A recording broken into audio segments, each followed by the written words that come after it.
আঘোণৰ পকা ধানৰ গোন্ধই আশাৰ বতৰা কঢ়িয়াই আনিছে কৃষকৰ মনলৈ। গাঁৱলীয়া চহা জীৱনৰ একমাত্ৰ আশা সোণোৱালী পথাৰখন। আঘোণৰ সোণগুটিৰ পথাৰত এতিয়া কৃষকৰ ব্যস্ততা, বছৰটোৰ জীৱন জীৱিকাৰ সপোন।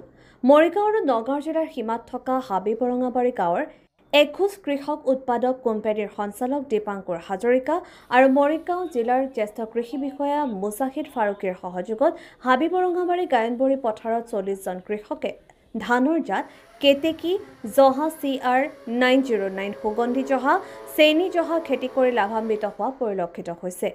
১০০ বিঘাতকৈও অধিক মাটিত উন্নত জাতৰ জহা ধানৰ খেতি কৰি ভাল ফলাফল আশা কৰিছে কৃষকসকলে। ইপিনে কৃষকসকলৰ মাজতো অসমৰ হিয়াৰ আমঠু জুবিন গাৰ্গক জীয়াই ৰাখিছে কৰ্ম সংস্কৃতিৰ মাজেৰে। সেয়েহে কামৰ মাজতে জুবিনক শ্ৰদ্ধা জনাই পৰিৱেশন কৰিছে জুবিনৰ গীত মায়াবিনী ৰাতিৰ বুকুত। মায়াবিনী ৰাতিৰ বুকুত দেখা পালো তোমাৰ ছবি, ধৰা দিলা গোপনে আহি হিয়াৰ কোণত। তুমি যে মোৰ শুকান মনৰ নিয়ৰৰে চেঁচা তোমাৰ নামি অহা ৰ'দৰে নৈ মোৰ দেহত প্ৰতিপুৱা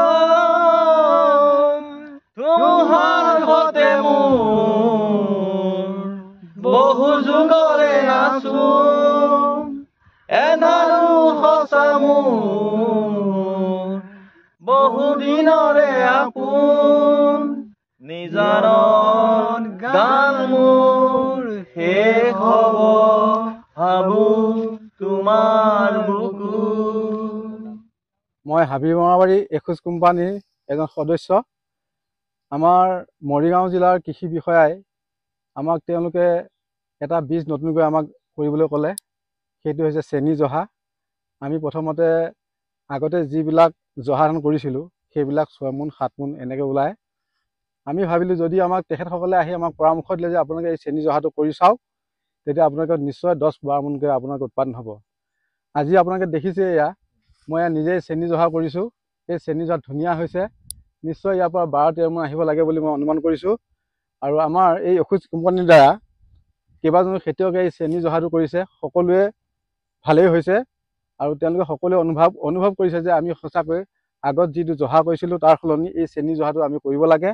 আৰু যিহেতুকে ইয়াৰ উৎপাদনটো বেছি আৰু লগতে ইয়াক বজাৰ মূল্যও যথেষ্ট পোৱা যায়, সেয়েহে আমি এখোজ কোম্পানীৰ জৰিয়তে মই এজন সদস্য হৈ মৰিগাঁও কৃষি বিষয়ালৈ আমি ধন্যবাদ জ্ঞাপন কৰিছোঁ। আপুনি এইদৰে কৃষকক যি উৎসাহ উদ্দীপনা দিছে আৰু কৃষকৰ লগত আপুনি জড়িত হৈ থাকে এনিটাইম, কি ক'ব বা কেনেকুৱা কি কৰিছে আপুনি? হয়, যিহেতু অসম আৰু ভাৰতবৰ্ষ এখন কৃষি প্ৰধান দেশ, গতিকে যদিও মই হাবি-বৰঙাবাৰী গাঁও পঞ্চায়তৰ ৰাইজে মোক প্ৰতিনিধি সজাইছে, হাবি-বৰঙাবাৰী গাঁও পঞ্চায়তৰ সভাপতি হিচাপে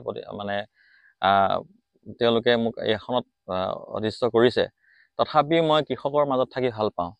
কাৰণ যিহেতু অসমখন আমাৰ কৃষি প্ৰধান দেশ, গতিকে আমি এই কৃষকসকলে আমি ৪০০-৫০০ কৃষক লগ লাগি আমি এখোজ কৃষক উৎপাদক কোম্পানীটো আমি গঠন কৰিছিলোঁ। গতিকে এতিয়া আমাৰ কিছু অসংখ্য আমাৰ সুবিধাও হৈছে আচলতে ৰাইজৰ প্ৰতিনিধি হৈ আমি বিভিন্ন ডিপাৰ্টমেণ্টৰ জৰিয়তে আমি তেওঁলোকৰ সহযোগত কৃষি বিভাগত যে আমি এটা আন্দোলন সৃষ্টি কৰিব পাৰিছোঁ, সেইটো এটা আমাৰ কৃষকসকলৰ কাৰণে প্ৰেৰণা হৈছে। আৰু নৱপ্ৰজন্মৰ কাৰণে তেওঁলোকৰ এটা আদৰ্শ হৈছে যে ৰাইজৰ মাজত থাকিও পথাৰত গৈ কৃষকৰ লগত যে আমি কাম কৰিছোঁ, তেওঁলোকৰ কাৰণে এটা উদাহৰণস্বৰূপ হৈ পৰিছে।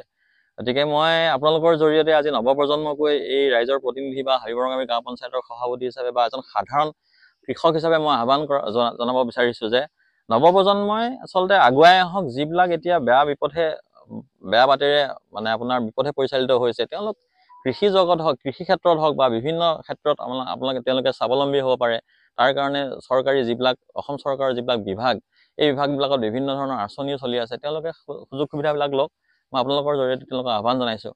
আৰু আপোনালোকক আগতেও কৈছোঁ, যিহেতু এইবাৰ আমি চেণ্টেড ৰাইচ আৰু আপোনাৰ কেতেকী জহা আৰু চেনি জহা আমি ১০০ বিঘা এটা টাৰ্গেট লৈছিলোঁ। আৰু এইটো আটাইতকৈ ডাঙৰ কথা হ'ল আমি এইটো কমপ্লিট অৰ্গেনিক কৰিছোঁ। ইয়াত কোনো ধৰণৰ আমি ৰাসায়নিক সাৰ আমি প্ৰয়োগ কৰা নাই। যিহেতু আমাৰ ডিপাৰ্টমেণ্টে এই খেতিটো কৰাৰ আগত আমাক প্ৰশিক্ষণ দিছিল কৃষকসকলক যে অৰ্গেনিক কৰি চাওক কেনেকুৱা ধৰণৰ প্ৰডাকশ্যন হয়।